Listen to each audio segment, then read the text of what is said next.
Hey guys, we are going to read our last two chapters of Good Morning Gorillas today and finish up Magic Treehouse number 26. And when we left off, Jack had just scared off a leopard by acting like a gorilla. And Jack and Annie had also found their second type of magic, which was a type of language that does not come from your voice, but rather comes from your hands and your heart. Alright, so let's get started with our final two chapters. Chapter 9, Goodbye Gorillas.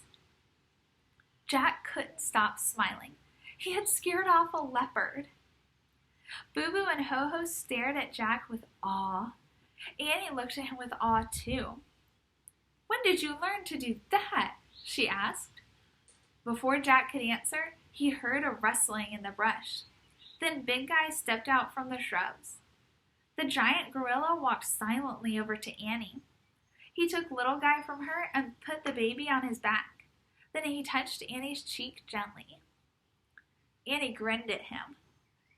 Boo Boo and Ho Ho ran to Big Guy and clung to his legs. The giant gorilla barked at the small ones, directing them to come with him.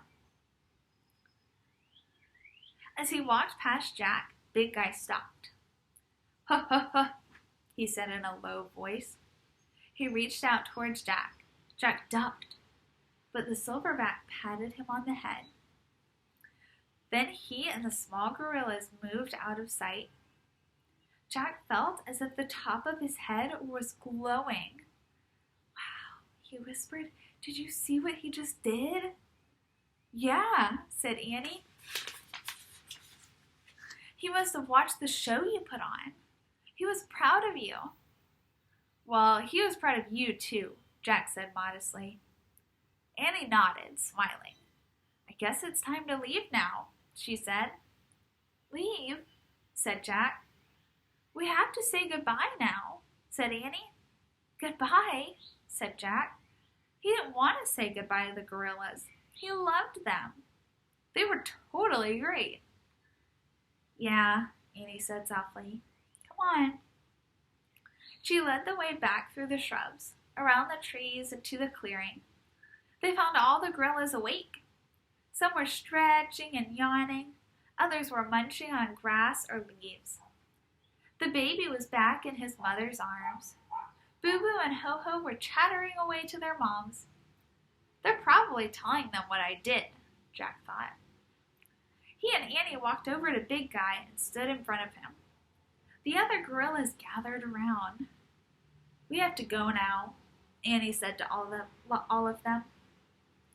"We have to say goodbye," said Jack.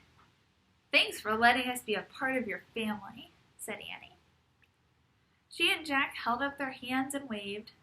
The gorillas looked sad. They murmured soft sounds.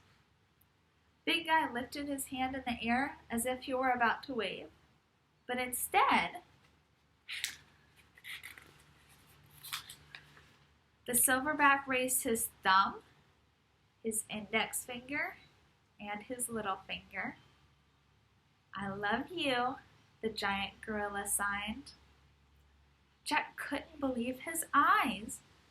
Annie signed back, "I love you," and Jack signed too. The silverback stared at them for a long moment with a gentle, shy look. Then he turned away and gave a short bark to his family. All the gorillas lined up behind him. The baby's mother held her baby close. Ho Ho rode piggyback on his mom. Boo Boo held her mom's hand. The silverback started away from the clearing. The others followed. Boo Boo was the only one who looked back. She screeched and waved at Jack and Annie. Then she walked away, out of sight. Jack couldn't talk. His heart was too full. He took a few steps in the direction of the gorillas.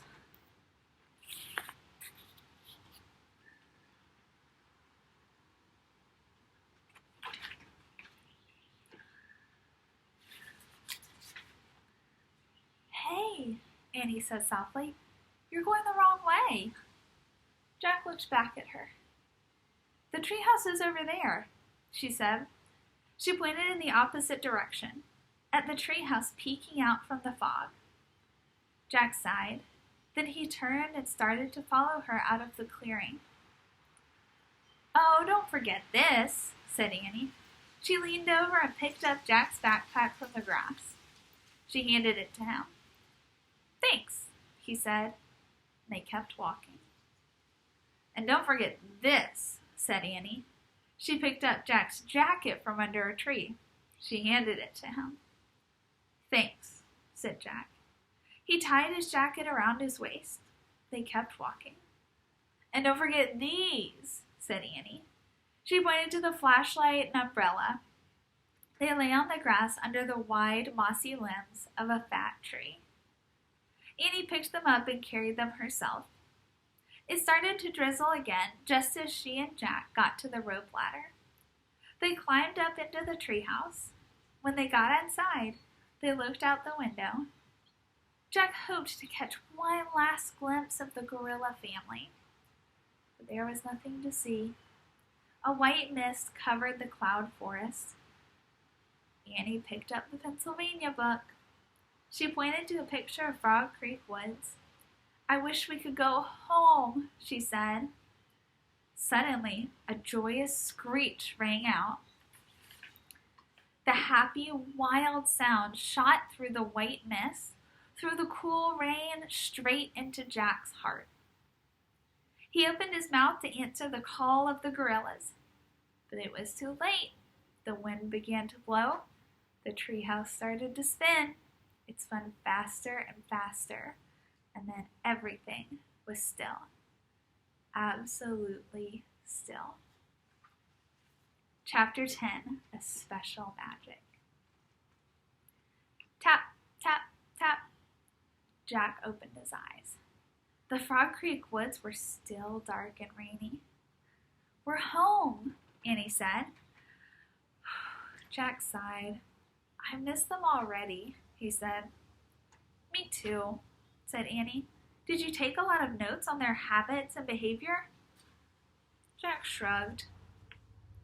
"I listed a few things about them," he said, "but sometimes lists don't tell you much. You have to love gorillas to really know them." "Yeah, that's right," said Annie. Jack opened his backpack. He pulled out their research book and put it in the corner. Then he pulled out the twig that Ho-Ho had given him. He smiled as he showed it to Annie. "I promised Ho-Ho I'd eat this later," he said, "but I think we should save it for Morgan instead."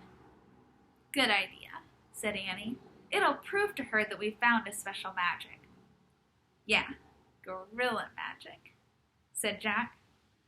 "The magic of all animals," said Annie. "Yes," said Jack. He placed the twig next to the scrolls they'd brought back from Old England. "Let's go," said Annie. She started down. Jack pulled on his backpack. He put the flashlight into his pack. Then he grabbed the umbrella and followed Annie. They started through the Frog Creek woods. It was still cool and dark and rainy. Jack didn't mind, though. He put on his jacket. He didn't take out the flashlight. He didn't put up the umbrella. He felt as if Jack felt as if he weren't completely human yet. There was still a bit of gorilla left in him. "Ho, ho, ho," he said in a low voice. "Boo, boo," Annie said back.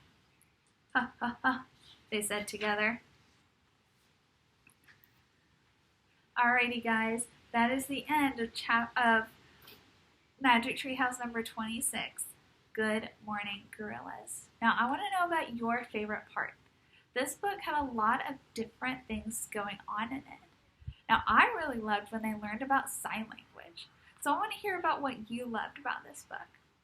Alrighty, guys, Emma was exploring all during our book, so you got a few glimpses of her too. Alright, I'll see you on Monday.